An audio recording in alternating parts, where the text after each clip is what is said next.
And here, from outer space, on behalf of our co-authors, it gives the Maskine Maskine Amager and MMA film great pleasure to present to you our project from Copenhagen in Denmark, Recovery on behalf of the Civil Society. Hi, my name is Søren, and besides being the so-called schizophrenic, diabetic, and formerly drug-abusing chair of our board of directors, I am also the father of three and a scholar of Nordic literature, and I'm also a prize-winning dramaticist. So it's been a strange life, but now we're here. Welcome to the Maskine Maskine Amager, and let's climb up. Now, the most important thing you should all know about our machine is that we are the so-called severely mentally ill machinists' own place, operating on behalf of the civil society. We think we are the only truly user-governed and user-run place of our kind and capacity in Scandinavia. And that's the reason we can maintain our own set of values, our own agenda and style. And that's the reason why our place can have the atmosphere it has and look like it does, as you will experience it in a moment. And that's also the reason we can attract people who will not participate in the public services or elsewhere. So the capital region of Denmark has most generously lent us these approximately 600 square meters for free, right here on the main street in Copenhagen South. So up to 35 so-called severely mentally ill people come here every weekday to run our place and form our helping community of mutuality while doing all kinds of creative and practical, meaningful activities. A circle of 200 to 250 people know us and come less than once a week. And basically we are volunteers, but we have secured $500,000. So for another year or so we can have a few artisans employed part-time up here. And we like this. They are a great resource. They can do stuff we can't, and usually the staff are responsible for the patients, but here the patients employ and are responsible for the staff. So it's the other way around. But let's look inside, and it's a bit messy, but hey, most of us can't even clean our own apartments. So despite everything, we do pretty well up here. Here you see our gallery, where we also put the MMA stage. There's a new exhibition and a new MMA talk every second month. Kim is playing. Here's our graphic print shop that's most popular. And down there in the bottom there's still an unused room, but in here we have plants and music. And there is some leftover food that people can bring home. And there's our improvised kitchen. We get leftover food from a supermarket every day, and then we make and serve lunch for us. Here is the office of our research unit, where we will try to involve the researchers instead of the other way around. In here we try to build a closed conversation and podcast room, hopefully soundproof. And here's a reminder that it doesn't matter what you call us. We can all do something, and most of us are extremely creative. And this is the room of the IT people. We have some very competent people up here to maintain it. This is what we've done so far this year. And over here on the other side, we have our book pharmacy, where you can get a book instead of a pill. All tastes are represented, and we also hold meetings here. There hangs Nikolai Brie's Sleepless, one of his weapon shields, 2 by 2 meters, and there hangs some of our jewelry production. Here's the hangout room where the coffee machine usually stands. There's one of the toilets. And over here is the workshop for textile and jewelry primarily. Many materials are donated or scavenged. We just find it and then we use it. And over there on the other side, there's a workshop and events board. Over there on the other side, there is the workshop for painting and drawing, graphic design, stuff like that. In here we keep works of art. We also have a publishing house, a film group making movies like this one, a historic academic society studying recovery and peer work in an international perspective. We have a propaganda machine and a newsletter. We also have a biking and a walking group. And right down here we have our workshop for more heavy and noisy work, wood and metal. We build everything ourselves. We go out and teach and give lectures. And in here, if you feel bad, we have a chill room and some weight blankets. We also have an outreach unit who clean machinists' apartments and accompany people here or go with them to meetings with the system or visit them in the hospital. And down there we have a room for exchanging things, some toilets, a locked room for GDPR information and an old industrial kitchen which we will try to make operational. And here's the order of the house, the writing on the wall. There is basically only one rule: give more than you take and you will receive more than you give. And finally, this is our virtual reality laboratory, since the mental health services now also use VR in the treatment of patients. Of course, we the patients are also at that front, and our green room is also a transportation chamber, so let's go to Vilnius anyway. We have never been there before, but the city and the people are supposed to be great. So let's go there and give this presentation and take some pictures. Recovery on behalf of the civil society. So here we are, the Republic of Vilnius' psychiatric hospital. We came here anyway. Thank you for inviting us. The weather is beautiful. But now here it is. Our project, it rests on these 4 premises. Every year, more and more people come to experience also so-called severe mental illness. We are the already so-called severely mentally ill patients, and we consider this to be a catastrophe. It's a battle we need to fight, and we need to win it, because otherwise I fear we will all lose. So. Therefore, our machine would like to throw its combined more than 1,000 years of experience of being patients into this battle and fight with you guys. Stand together, and if we want to win, we need to do something that works. And the public mental health services, they say they lack staff and resources. I know for sure that they lack staff. I don't know much about general resources. But I know that it also sometimes it's a question about how you spend the resources that you have. We consider ourselves to be our resource. The public mental health services, they suffer from systemic and scholarly obstructions that makes them ineffective. This is the 3rd premise. It makes it difficult for them really to put the patient and the patient's recovery in the center of their intervention, as they are politically obliged to, at least in this country. So the most basic obstruction, I would say, both systemic and scholarly, is that the field of mental health separates itself from the mental health of its patients. This is why the individual staff member is split in his or her own human part and a functional part that has to do with the system cells, and the 2 parts are fundamentally different.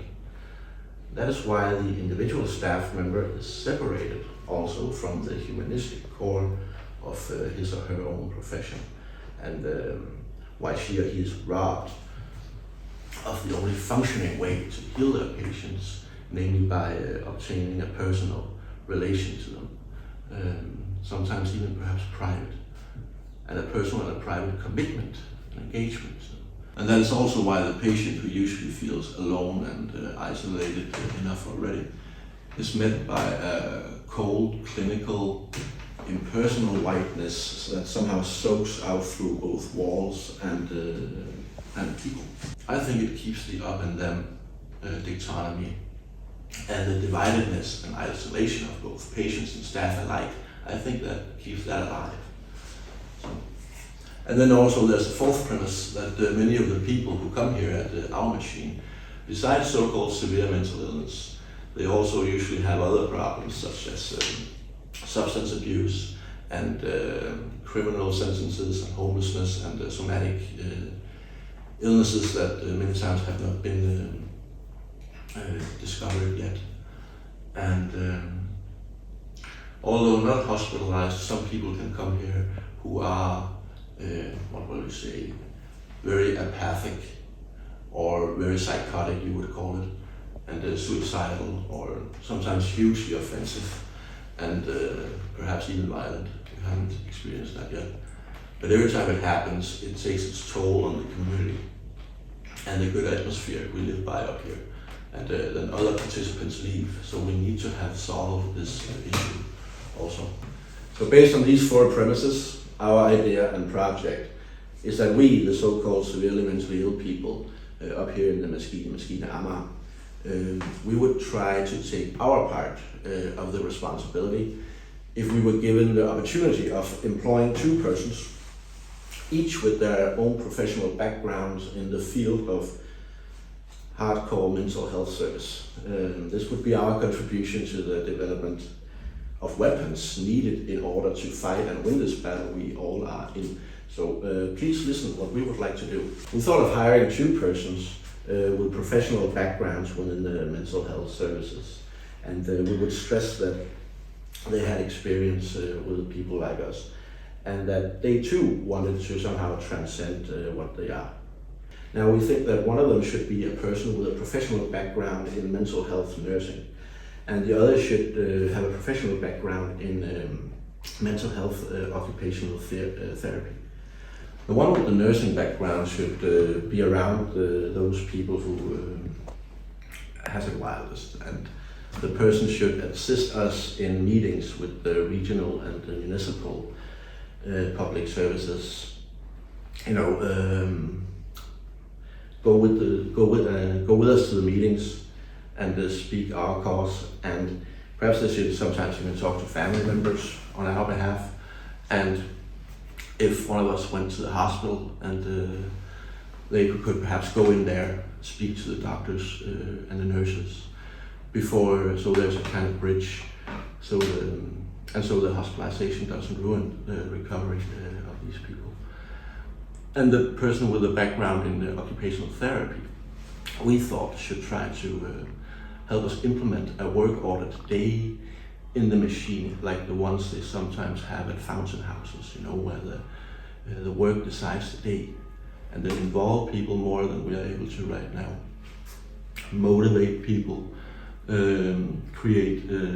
facilitate activities, and help us to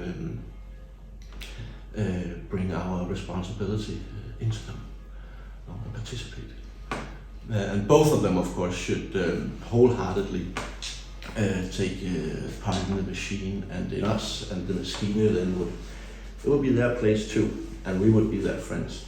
And both of them should help us to keep the Maskine more open, more stable, more secure, while expanding our activities, you know, in order to reach and help more people. Also, both of them should de-escalate and educate us about different conditions, what they think about different conditions, and then about also the public mental health system, because many patients, they don't really know about it, even though they're patients.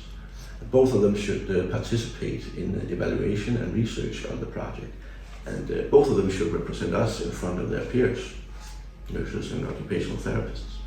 Both of them should take in trainees of their particular professions in order to teach us perhaps this kind of peer-driven recovery, user-led intervention into the next generations of professionals. And a driver's license would be great. None of them could have any responsibility for our treatment or administer medicine or even write in the patient file.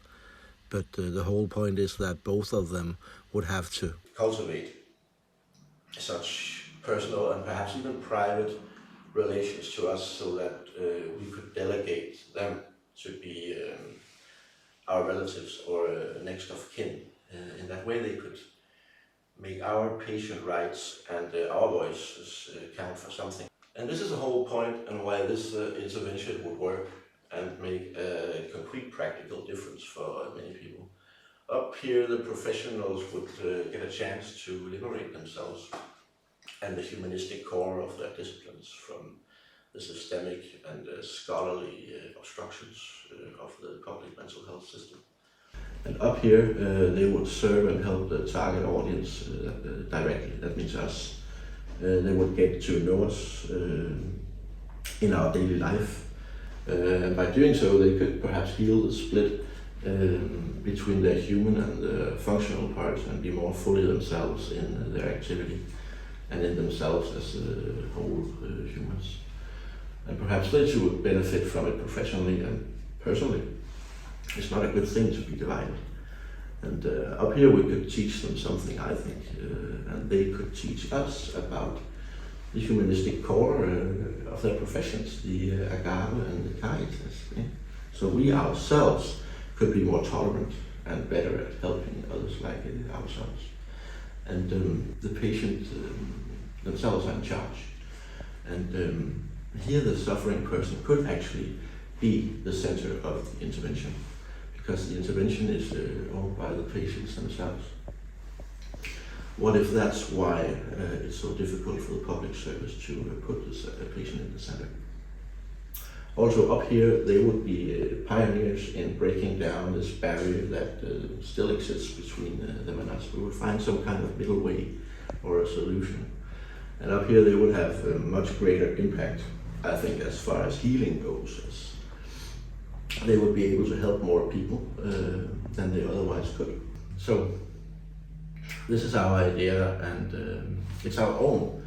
It has grown out from within us, and we own this project. In order to fully develop it, we have asked some internationally renowned experts in mental health care to participate in an action research group. So here they are in one of our Zoom meetings. We had 6 or 7 so far. And they must be the nicest and most gentle of all action researchers and co-authors, we would think. Because they leave our idea alone. They do not tamper with it or take it for themselves. They're only interested in helping us develop it, and then they graciously assist us with their immense competences, and they do it for free. So, thank you so much, Action Research Group. And if I may introduce you, in the bottom to the right, you see us, the machine. Numbers and names of machinists differ from time to time. To our left, we have Professor Bengt Carlson, who is the leader of the Center for Mental Health and Substance Abuse at the University of Southeastern Norway. And to Bengt's left, we have Dr. Nina Kilku from Finland, who is the president of Horatio, the European Organization for Mental Health Nurses. And above Nina, to the right, we have Lina Bering, who is associate professor at the Southern University of Denmark and leader of the Competence Center for Relations and De-escalations in the Zealand region of Denmark. And to Lena's right, we have honorary Professor Jan Kåre Hummelvold from Norway, who 40 years ago wrote a fantastic book about humanistic mental health nursing, and we up here are fans. And to the left of Lene, we have the 6th and final member of our group, Anne Hertz, who was not present at this particular Zoom meeting, but Anne is CEO of the Labor Union for Occupational Therapists in Denmark, occupational therapy which actually sprang from the mental health service some 80 years ago. And it's all about meaningful activities and how you as patient become able to manage your life without them. How they works, and Anna will make them even better, and they just got a new specialized education as well. So this is a project, and this would be, I think, truly what they call a relational recovery on a humanistic base. Most likely it has never been done before either. So unfortunately, nothing can really be done without resources, for even though how well you spend them. So for a 3-year period, we need 2 full-time professionals. We need 1 part-time project lead or something to coordinate and have staff responsibility and stuff like that. Then we need a post for inviting researchers to join in to measure the effect of this. Of materials, transportations, participation in conferences and stuff. And we would really like a minibus, plus fuel, plus insurance for 3 years again, because then we go and pick people up and we can also go somewhere ourselves. It would at least be easier. And then we need a post for administrative aid and bookkeeping and paying the salaries and the taxes and so on. I cannot even manage my own money, so we need a professional to do that stuff. And then we need a post for unforeseen expenses. Paranoid people know it's always good to prepare. And that roughly amounts to 800,000 or even €1 million for 3 years. And but those who invest this money would not only help us bring many more people up here and help them in a concrete and practical way. They would also invest in an invention or intervention that could perhaps have effect on the future, when more and more people every year become also severely mentally ill. And that was that. Thank you for inviting us, and thank you for listening to us. It means a lot. It's been a hard day, so let's retreat to outer space. And if any of you would like to get in contact with this project, or if you would like to sponsor it, then here's my email address. You just write dixen@mmamager.dk. Thanks. Thank you.